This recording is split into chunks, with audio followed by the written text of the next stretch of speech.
Hello everyone, I'm the Enforcer, and welcome to the Day 113 summary.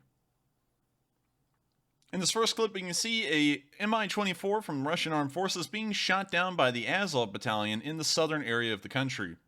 This is much like the first time that we saw an Mi-24 from the Russians being shot down, and here in this clip, we can see that the helicopter was lifting up over the tree line, got hit by a surface-to-air missile of some kind, and is now plowed into the ground. Hopefully that Russian crew was wearing seatbelts, helmets, and knee pads, because I think that collision was a little rough.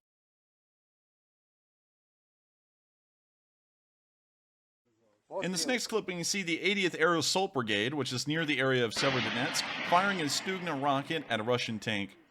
Stugnas have been one of the most commonly used anti-tank guided missile systems during the war, domestically built and produced by Ukraine itself. In this clip, we can once again see the proficiency of these systems at play, and we can see that it was once again destroyed another tank. Here we can see it burning from some drone footage that appears to have been captured at a later date.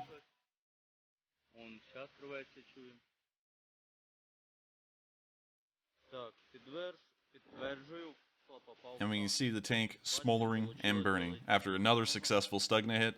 And this lets us know that the Ukrainians are inflicting casualties on the Russian forces that are within the Severodonetsk area.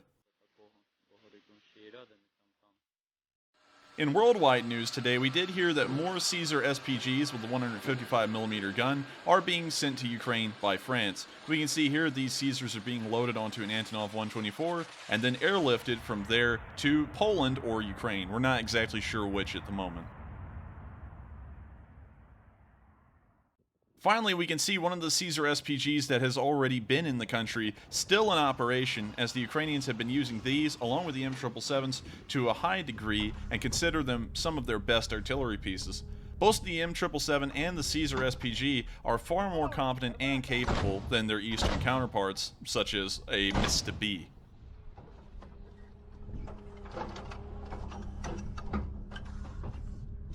Make sure to subscribe because we do upload these summaries every day of the week except for Mondays, and we also upload nightly streams at 10 p.m. Eastern Time every single day of the week except for Mondays, where we cover the past 24 hours of the war. I thank you all so much for watching once again, and I'll see you all in the next one. Take care.